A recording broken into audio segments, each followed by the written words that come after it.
Whispers in the cell. The hallway was dark, cold, silent except for the sound of heavy boots echoing against metal floors. Captain Rourke walked slowly, his eyes fixed on the thick steel door at the end. His face was hard, but his mind was racing. This was no ordinary prisoner. 2 guards stood in front of the door. They moved aside as Rourke approached. One of them whispered, "She hasn't spoken since we brought her in. Be careful, sir." Rourke nodded once and stepped inside. The room was dim, lit only by a single blue light above the cell. The air was thick. Inside the glass cell sat a woman, tall, silver-skinned with glowing blue eyes. Her long white hair floated softly like it didn't obey gravity. She looked calm, almost too calm. This was the first alien ever captured alive. The enemy. A Varelian. Rourke had seen many things in war: explosions, death. Whole cities turned to dust. But this was something new. He stood a few feet from the glass. "Do you understand me?" he asked. No answer. She didn't move. He tried again. "Your people attacked Earth colonies. They killed thousands. Why were you there? What were you looking for?" Still nothing. Her eyes stayed locked on his. No fear, no anger, just watching. Then, slowly, she stood up. Her body moved with strange grace, almost like water. She walked toward the glass wall and stood just inches from him. Her voice was soft, calm. "Spare me," she whispered. "I'll give you strong sons." Rourke's heart skipped a beat. The words made no sense, and yet they hit him like a punch. She spoke perfect English. "What did you say?" he asked, stepping closer. She tilted her head slightly. "You don't understand. But you will." "Who taught you our language?" Rourke demanded. "I learned. I watched. I listened. For how long?" "A long time." Rourke narrowed his eyes. This wasn't a soldier. She was something else, something dangerous. "Why offer me sons? Is this some kind of trick?" "No trick," she said. "War is coming. Not just from my people. Something worse. You're not ready, but if I survive, I can help you. My children will be the key." Rourke turned away. This was madness. Was she playing with him or telling the truth? He pressed a button on his wrist and called the command center. "Put this cell under level 5 lockdown. No one goes in or out without my order." He turned back to her. "If you want to help us, you'll answer every question, everything about your people, about this or threat." "I will tell you," she said. "But not now. First, I want to see the stars." He stared at her, confused. "The stars?" "Yes," she said softly. "I want to know if they look the same from your world." He didn't reply. He just walked out. In the control room above the holding cells, Rourke watched the alien woman through a camera feed. She had returned to her seat, silent again. "Sir," a young officer said behind him. "Should we start DNA analysis?"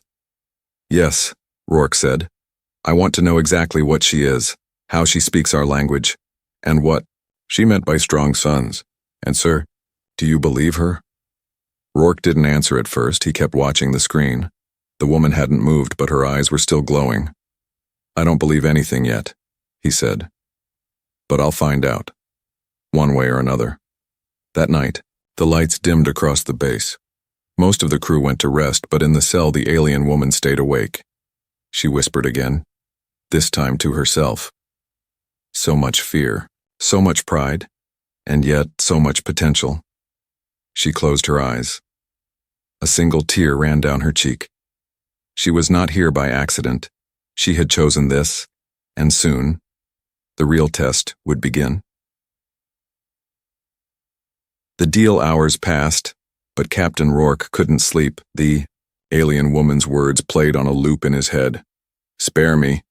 I'll give you strong sons." What did she mean? Why would an enemy offer children? Was she a spy, a weapon, or something far worse? Down in the lab, her DNA report had just come. Rourke walked in quietly as the lead scientist, Dr. Kenna, adjusted her glasses and tapped the screen. You're not going to believe this, she said without looking up. Try me. She's not like the others. You mean her species? No. I mean, she's not like any species we've seen. Her DNA, it's advanced, engineered. Parts of it match Varelian markers. But the rest, something else. Something old. Old, ancient, prehistoric, before recorded history.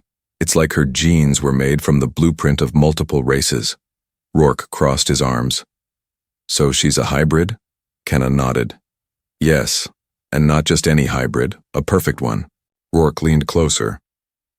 And what does that mean for humans? Kenna looked nervous. If what she says is true, then combining her DNA with ours could create offspring that are stronger, faster, smarter, maybe even resistant to disease. Or something worse. Define worse, Rourke said. She might be able to control them. Or worse, they might not be loyal to either side. Rourke stared at the screen. The results glowed in red and blue. She said she could help us survive. Something worse than her own people, he murmured. You think she meant it? Kenna shrugged. I think she believes it. That's the scary part. The next morning, Rourke returned to her cell.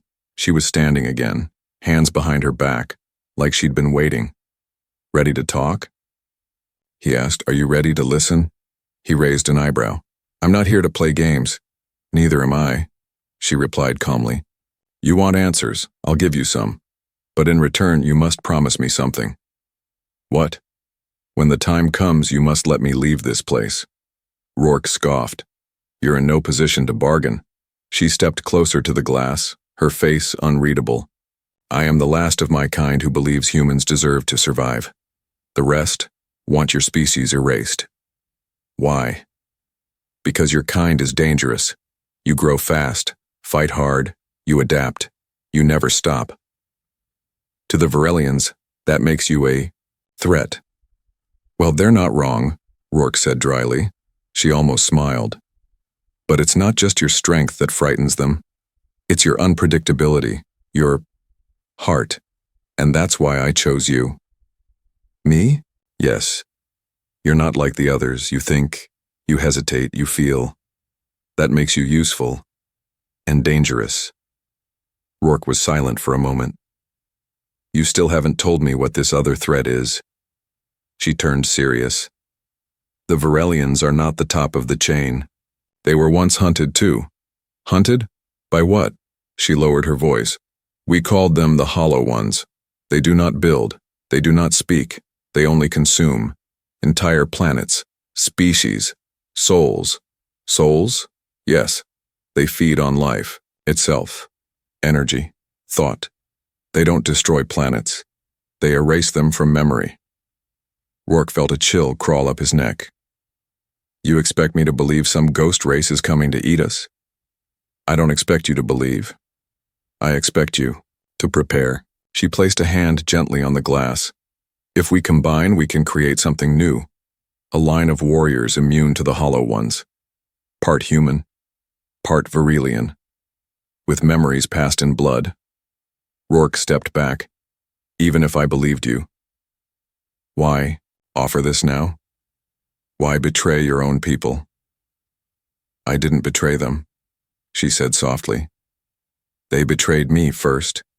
I tried to stop the war. I begged them not to invade Earth. I told them humanity was different, worth saving. They laughed. She looked away. So I ran. I let myself be captured. Because Earth needs a warning. Rourke watched her carefully. She was either the greatest liar he'd ever met, or she was humanity's only chance. Give me a reason to believe you, he said. She turned to him again. Because I know your secret, Rourke. He froze. What secret? Your sister. Station 12. She didn't die in a fuel blast, did she? His fists clenched. How do you know about that? Because I was there, she said. I saved her. She's alive. Rourke's heart dropped. No, that's not possible. She is on a ship heading for the Hollow Zone, a test subject. His voice shook. You're lying. I can prove it, but only if you help me. The Varelians are already sending their next wave. Earth has days. Rourke stared at her in silence. His mind screamed to walk away, but his gut told him this was just the beginning. Blood and Code Dr. Kenna stood in the lab with shaking hands. The alien's blood, cold, almost black, thick like ink, was unlike anything she'd ever seen. It pulsed under the microscope, alive, moving like it knew it was being watched. Captain Rourke entered, his face pale and stiff. She knows about Station 12, he said quietly. Kenna looked up from her screen. The alien? She says my sister's alive, that the Varelians took her. Kenna swallowed. Do you believe her? I don't know, but she knew things no one outside command could know. Kenna turned back to the screen. Sir, there's something else. Her blood, her entire body is coded, not just DNA. It's like she's been programmed. Programmed? Rourke asked. She's carrying information hidden inside her cells, not just biological, digital. Rourke blinked. You're saying she's a walking flash drive? More like a living archive. Maps, records, maybe even communication protocols. It's alien data, but it's wrapped in organic code. Rourke leaned in. Can we access it? Kenna hesitated. Maybe, but it's risky. We'd have to extract it bit by bit, and we don't know what's locked inside. Could be knowledge, or a weapon. He nodded. Do it. Hours later, in, a sealed lab, the team began the extraction process. The alien woman, now identified as Seren, had agreed, but under one condition. No pain, no chains. I cooperate only if you treat me as an ally, not a lab rat. Rourke reluctantly agreed. He didn't trust her, but he needed answers. She lay calmly on the medical table, watching the team with calm, almost pitying eyes. Kenna approached with a scanning needle. This won't hurt, she said. Seren smiled faintly. Pain is nothing, but if you lie to me again, I'll stop helping. The needle pierced her skin. The machine beeped. The screen flashed with symbols, curved lines, star charts, foreign letters that flickered like living code. Rourke stared. What is all that? Kenna looked amazed. It's a map.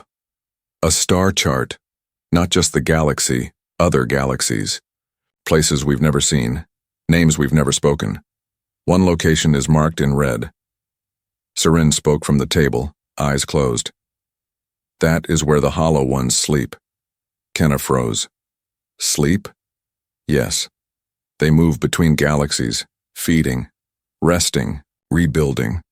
They were once gods to ancient civilizations, until they ran out of prayers. Rourke's jaw tightened. And they're coming here? Serene nodded slowly. Drawn by noise, war, power. The Varelians called them by accident, but you humans, you made them hungry. Kenna turned pale. This map, it's showing where they'll go next. Earth is on the path. Rourke stared at the screen. A red line was moving, getting closer. Later that night, Rourke sat alone in the strategy room staring at a photo of his sister, Lieutenant Mara Rourke, missing for over 2 years, presumed dead. But Seren's words echoed in his mind. She's alive. I saved her, but she won't stay that way for long. He needed to know. He called for a private intel search. Command refused. Too risky. Too classified, so he hacked it himself, buried deep in the black files. He found a transmission. 1 year ago. From Station 12. One image survived the corrupted file. A woman strapped to a table. Eyes open, breathing, mouth moving. Rourke zoomed in. Mara. She was alive. And in the corner of the screen, a tall figure stood watching, cloaked in silver. Not Varelian. Something else. The next day, Rourke confronted Seren in the observation room. You were right. She's alive. Serene didn't smile. I told you. I also saw another figure. Not Varelian. Who was it? Serene lowered her eyes. One of the hollow ones. Rourke's chest tightened. How long have they been here? Serene looked up again. Longer than you think. There are already agents among you. Hollow ones who wear human skin, who walk your halls, your command centers. Rourke froze. Are you saying someone in command is a hollow one? I'm saying, she said, you've already been infiltrated. Silence fell. Cold. Heavy. Meanwhile, in a separate room, Kenna reviewed more of the biological code Serene had donated. And then she found it. Something hidden. A memory. Encoded in her cells. A flashback. She loaded the visualizer, Serene, years younger, standing on a burning Varelian city. Buildings fallen. Corpses everywhere. She was crying, and in her arms. A human child. Hair dark. Eyes bright blue. She turned. Toward a shuttle. I'll keep him safe, she whispered, even if it kills me. The memory ended. Kenna stepped back from the screen, trembling. Serene had raised a child, a human child. But from where? And more importantly, where was he now? Back in the control center, alarms blared. An incoming message had just been intercepted. Not from space, from inside Earth, encrypted, alien-coded, short but chilling. They are ready. Begin the cleansing. Rourke's blood went cold. He stared at the screen. Coordinates blinked. Right under Earth's Capital Defense HQ. Serene's voice came through the intercom. I told you. They're already here. Rourke turned to the guards. Lock. Down the base. No one leaves. No one enters. Until we find out who's real and who's hollow. Escape or evolution. The sirens wouldn't stop. Red lights spun in every hallway. Armed soldiers ran in every direction. Locked doors hissed. Shut. Base Orion 9, Earth's top military research facility, was in full lockdown. Captain Rourke stood in the command center, gripping the edge of the console, eyes scanning the intercepted alien transmission. They are ready. Begin the cleansing. Cleansing of what? Or who? Serene's voice echoed in his head. The hollow ones are already here, wearing your faces, watching your moves. He turned to Lieutenant Halverson, one of his most trusted officers. Check every entry log from the last 72 hours. I want to know who came into this base and who's gone missing. Halverson nodded, already tapping on the hollow screen. Sir, if they're in here, how do we tell who's real? Rourke didn't answer. Because he didn't know. Down in the lab, Dr. Kenna was not doing well. Her hands shook. Her heart raced. She couldn't forget what she had seen. The biological memory from Serene's DNA. Serene cradling a human child in a ruined Varelian city.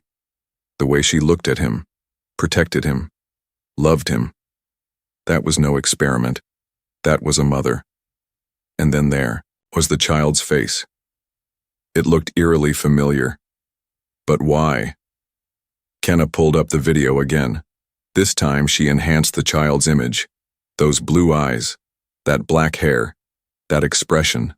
No, it couldn't be. She opened a secure personnel database. Scrolled through until she stopped at a file marked Classified, Biohazard Level 7. The file opened, photo attached.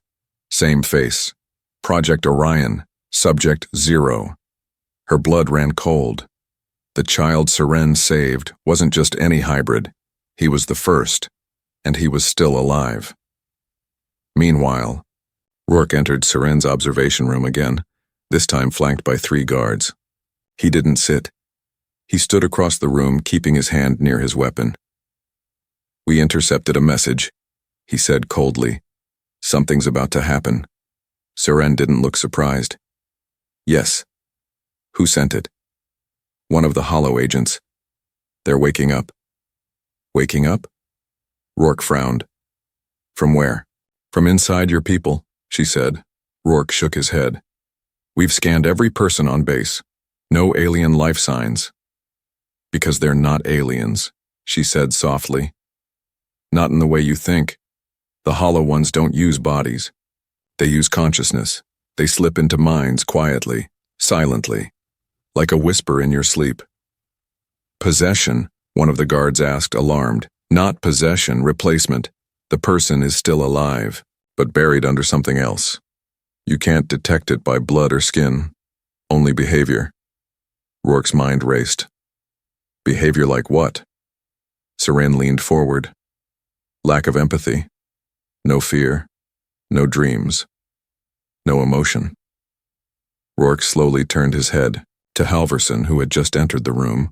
Halverson, who hadn't flinched once since the lockdown began, who hadn't asked once if anyone was in danger, who hadn't blinked when Rourke barked orders.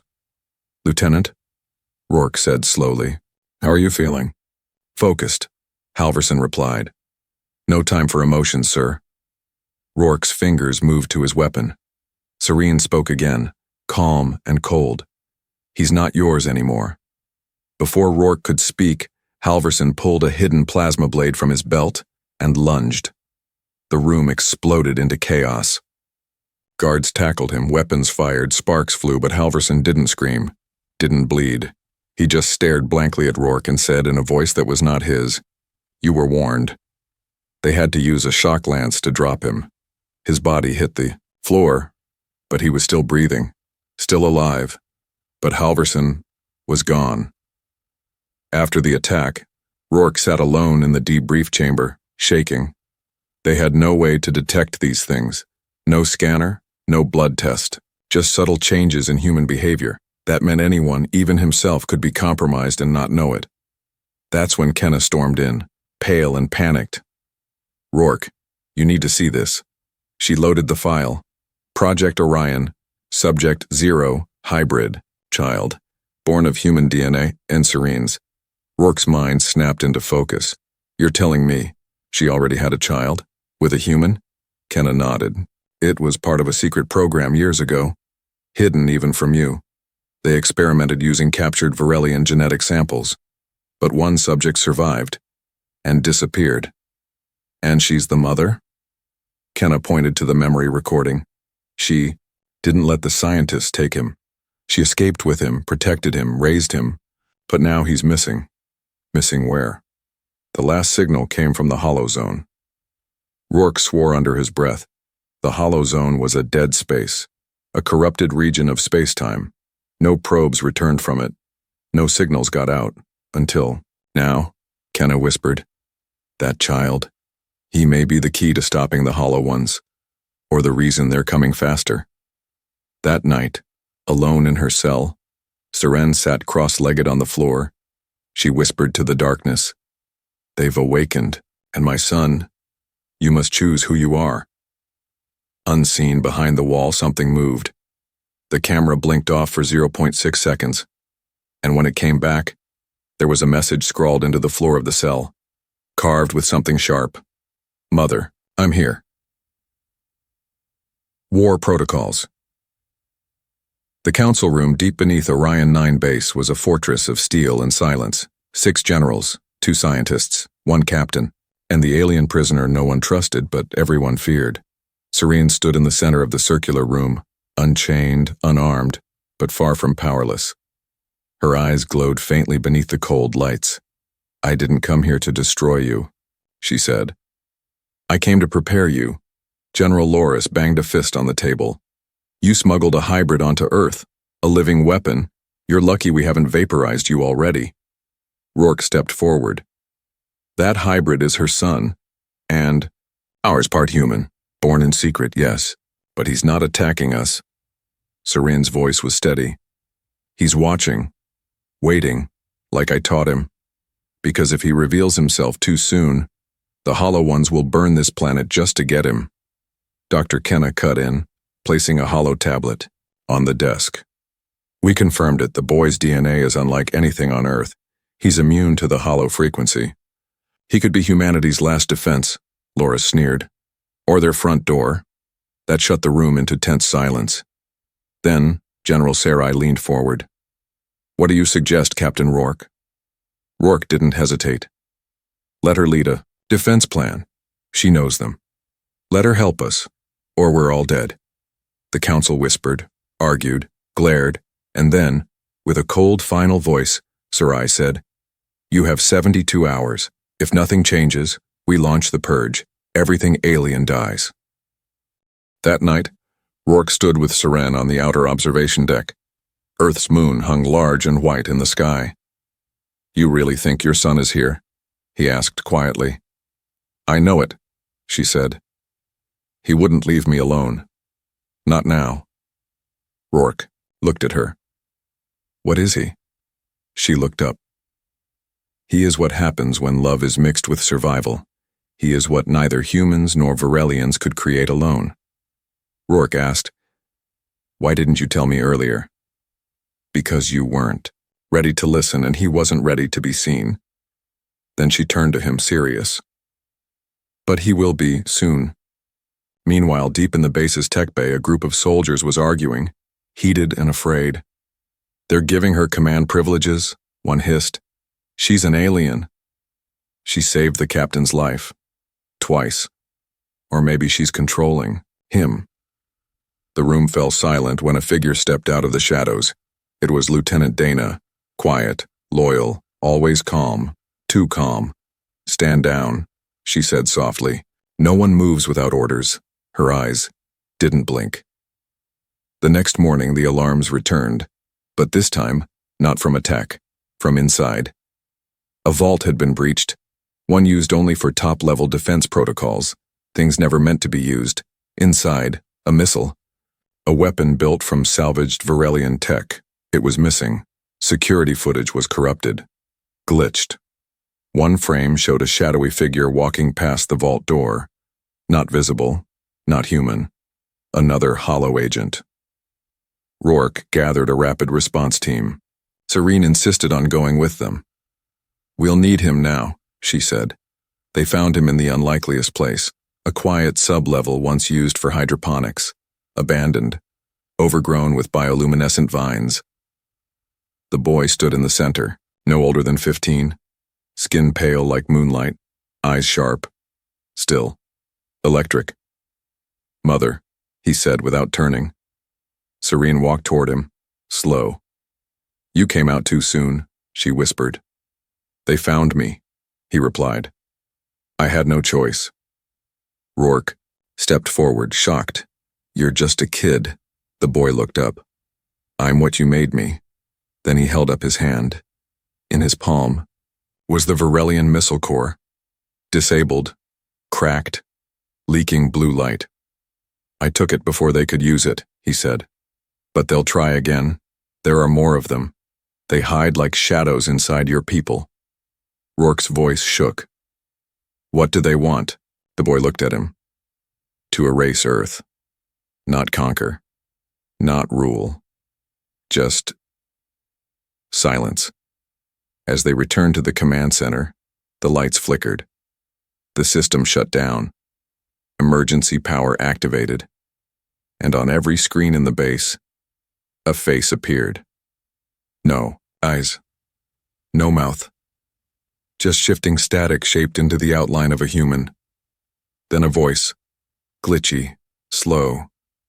Cold. The hollow ones do not ask. We take. You were loud. Now we silence you. Screams echoed through the halls. All around the base, people began dropping to their knees, clutching heads, shaking violently. Some stood back up, with empty eyes. Changed. Chaos exploded. Fights in corridors. Friendly fire. Screams over comms. Someone launched a defense drone manually. It tore through the hall before Rourke shot it down. In the chaos, Seren turned to her son. You're not ready, but they need you. I know, he whispered. She reached into her coat, pulled out a small orb, a memory capsule. Your mind will be open now. To everything I taught you. Everything you were made for. He took it, pressed it to his chest. It melted into light and vanished. He gasped, then straightened. His eyes flashed. Like a storm behind glass, I remember, he said. All of it. He stepped into the center of the command room, raised his hands.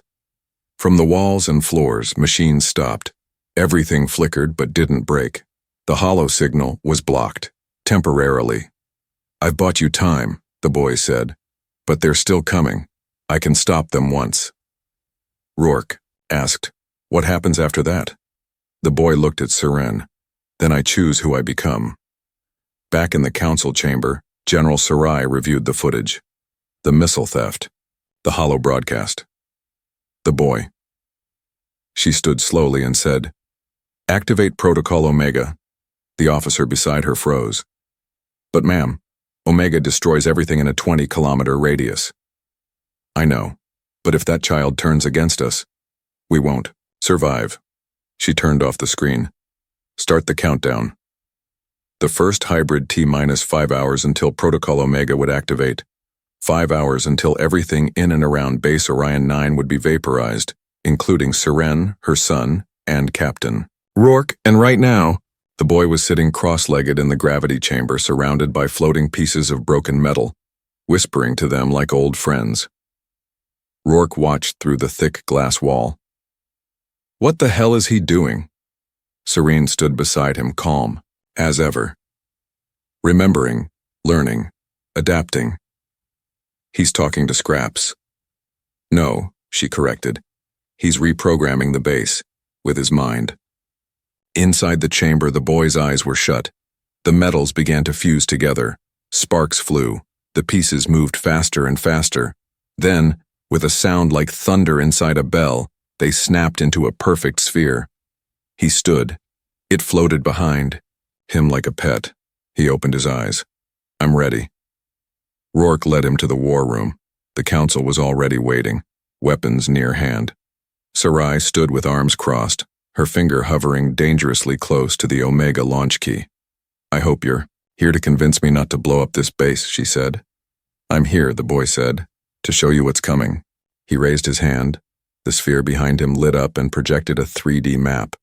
It showed space, writhing, twisting. Something massive was moving through a star system, devouring it. One by one, planets collapsed into darkness. Gas giants boiled. Suns blinked out. Then the camera zoomed in, and Earth appeared. The timeline blinked. ETA. 36 hours. General Laura stared at the map. That can't be right, that's impossible. Seren stepped forward. It's already in your system, that's why your skies have been flickering. Why animals are fleeing. They feel it. Sarai asked quietly. And what happens when it arrives? The boy turned to her, his voice was soft. It sings, and your minds shatter. Silence. Then Sarai spoke again. Let's say I believe you. What do you plan to do about it? He smiled. Just slightly. I plan to be louder. Down, in the deepest part of the base, the resonance chamber was activated for the first time in 20 years. Originally built to send long-distance signals, now it was a weapon. The boy walked in alone. He placed his hand on the crystal core. And then, he screamed. Not in pain, not in fear, but in pure, raw frequency. The walls cracked. Lights exploded. Sound became color. In space far beyond the moon, something stirred. The hollow ones heard him, and they turned. Back on Earth, things got worse. Reports came in from other bases, soldiers dropping, twitching. Machines turning on their creators, satellites blinking out like fireflies in a storm, and a giant ripple of black static moving through space like a tidal wave. They were coming faster now. Meanwhile, Rourke pulled Seren aside. You didn't tell me the kid was this powerful. You didn't ask. He could destroy us. She looked at him carefully. He could. Or he could be us. Rourke stared. What? You don't get it yet, do you? She said. He's not just a weapon. He's not just hybrid. He's the first of a new kind. He's not human. He's more human than most of the people in that war room.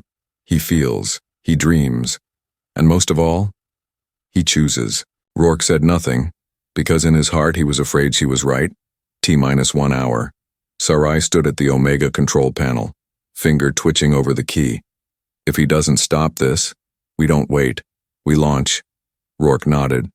Agreed. The boy sat in the center of the command deck, eyes closed, glowing. Suddenly, the air shivered. Everyone stopped. Something had arrived. High above Earth, in orbit just beyond satellite range, a shape unfolded. It wasn't a ship. It wasn't alive. It wasn't dead either. It was absence, a thing made of nothing and hunger. The hollow entity had come and it began to speak, not in words, but in thoughts.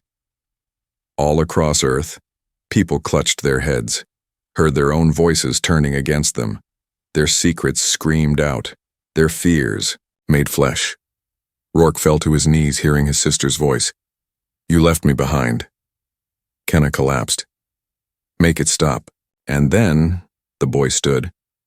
He walked through the base like gravity didn't matter anymore, and when he reached the top deck, he answered. His voice wasn't loud, but it cut through the air like a blade through fog. He spoke one word. Enough. Me. Hollow entity reeled back. It wasn't expecting resistance. It spoke again, this time through Sarai. Her body jerked. Her voice changed. He is ours. Give him back. The boy stepped forward. No. Then burn. The base shook violently. Systems failed. The hollow ones had begun to pull reality apart. But the boy stepped into the center of the chaos. He raised both hands, and then he changed. His skin became light. His bones became sound. His eyes opened to reveal star maps instead of pupils. He floated, and with a scream of pure energy, he unleashed everything. Across the sky, the black storm paused, stuttered, and began to break, like a mirror cracking under a scream. The hollow entity recoiled. It wasn't killed, but it was wounded. And worst of all, it was afraid. It vanished. For now. Rourke stumbled to his feet. He did it, Kenna whispered, but at what cost? Because the boy, Seren's son, was lying still on the floor, eyes open, but glowing no more. Seren knelt beside him. My child. He looked at her, smiled. I made my choice. Then he closed his eyes and stopped breathing. Sarai stood over the body. I want him scanned, documented, every cell preserved. Rourke stepped in front of her. No, she glared. You want to bury the greatest weapon Earth ever had? No, Rourke said. I want to honor the one being who chose to save us and when no one else could. Sarai didn't argue, because for the first time, she wasn't sure who the real enemy was anymore. Humanity's roar. History never remembers the quiet moments, it remembers the roar, even when that roar came from a boy who was never meant to exist. Captain Rourke's final report. 2 weeks after the Hollow Ones vanished, Earth was silent. No more signals. No more whispers in the dark. The skies had calmed, but the people had not. Base Orion 9 remained sealed. Those who'd survived were changed, not infected, not broken, just changed. Some spoke of voices that would never leave their heads. Others claimed they saw time twist like glass. A few had gone completely silent, not out of fear, but understanding. In the center of the memorial chamber, the boy's body lay sealed in a containment field of pure light. Not to imprison him, to protect him. Captain Rourke sat at the edge of the chamber staring at him. Serene stood nearby, her hands clasped. He saved us, Rourke said softly. And now he's just gone? He's not gone, Seren replied. He's resting. Rourke frowned. That's not what the scanners say. They wouldn't know how to read him even if he was shouting in binary. She stepped toward her son's still form. I made him for more than war. I made him to feel, to learn, to love. You made him alone? Serene didn't answer right away. Then she turned, voice quiet. No, he had a father. Rourke blinked. You said you ran from the Varelians. You were the only one who... I wasn't talking about a Varelian. He stared at her. And then, the truth hit him like a shockwave. You don't mean... She nodded once. You were the only human who looked at me without hate, who asked questions instead of reaching for a weapon. You were kind when I was your prisoner. That kindness became something else. You and I never... We didn't. But someone used your DNA.